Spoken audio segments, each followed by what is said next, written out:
Assalamualaikum warahmatullahi ta'ala wabarakatuh. Alhamdulillah wassalatu wassalamu ala Rasulillah wa ala alihi wa sahbihi wa man wala. Alhamdulillah, bersyukur kita kepada Allah Subhanahu wa taala yang mana Allah Subhanahu wa taala masih lagi memberi peluang bagi kita boleh kita mari bertemu melalui ruang minda. Maka pada kali ini insya-Allah kita akan kecek tentang dengan hadis Nabi sallallahu alaihi wasallam, di mananya pada kali ini ni kita nak sebut tentang hadis Nabi sallallahu alaihi wasallam yang mana ada berkaitan dengan Masjidil Aqsa. Yang mana kita sudah tahu bahawasanya Masjid Aqsa ni ada berkaitan dengan agama Islam. Di antaranya dia adalah kiblat yang pertama bagi orang Islam. Kita tengok di dalam hadis ni dulu dan insya-Allah kita mari jelas tentang gapo hadis Nabi sebut ni. An Abi Ishaq radhiyallahu anhuma qala sami'tul Barra bin Azib radhiyallahu anhu yaqulu sallaina ma'a Rasulillah sallallahu alaihi wasallam nahwa Baitul Maqdis 16 atau 17 syahran summa surifna nahwal Ka'bah. Hadis ni diriwayatkan oleh Imam Bukhari dan juga Imam Muslim, di mananya Abi Ishaq dia kata dia dengar Al-Barra bin Azib riwayat.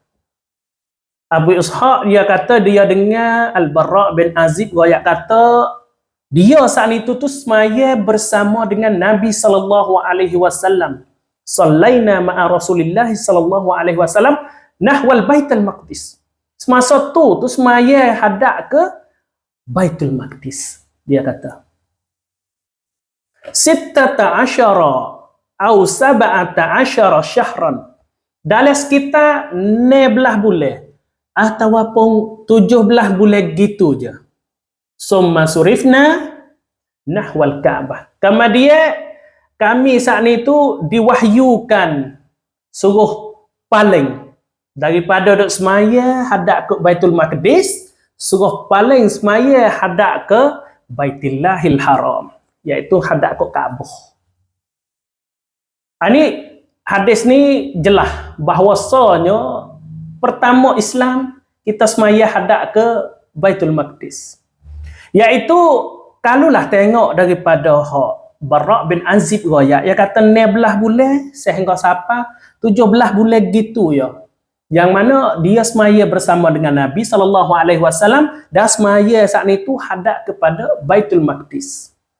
Mula bila 16 tu mula bila mana? Kata setengah ulama kata 16 bulan ni iaitu bila semenjak daripada Nabi mula duduk di Madinah.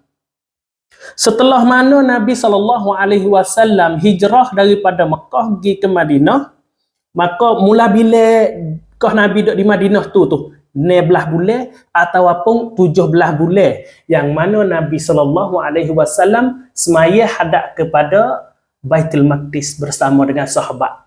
Setelah mana tu paling daripada Baitul Maqdis hadap kepada Baitullahil Haram. Lagu mana cerita dia tu?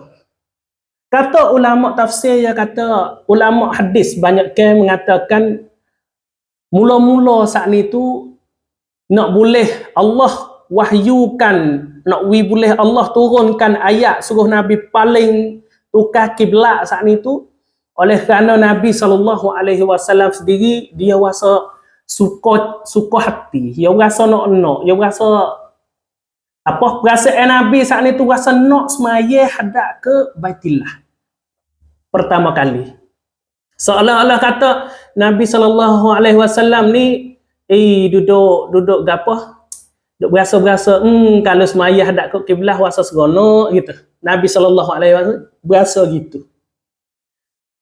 Lalu itulah apabila Nabi sallallahu alaihi wasallam semaya hadap ke Baitullah, itu hadap ke Baitul Maqdis 16 bulan selepas daripada dia hijrah tu ketika duk tengah semaya asar. Ketika duk tengah semaya asar, Oh, Nabi, hati Nabi pun duk berasa, wasa nak semaya we boleh hadap kat Baitillah je. Tiba-tiba lalu tulah turun ayat satu ayat. Iaitu kena kepada ayat yang ke-144. Duduk di dalam surah Al-Baqarah. Ayat 144 duduk di dalam surah Al-Baqarah. Yang berbunyinya ayat tu, qad nara taqalluba wajhika fis sama' falaluwalliyannaka qiblatan tardaha. Hak mana Nabi SAW saat ni duduk cenderung hati wasa nak semaya hadap kok Baitillah. Oleh itu ayat ni turun tu redha kepada Nabi. Allah seolah kata izin kepada Nabi supaya tukar kiblat. Lalu itulah ketika duk tengah rokok di dalam semaya asar pada kali tu turun ayat ni. Lalu itulah Nabi SAW paling hadap kepada kiblat. Tu. Jadi dalam semaya tu seolah-olah kata awal takbir tu mula-mula semaya tu hadap ke Baitul Maqdis lagi lah.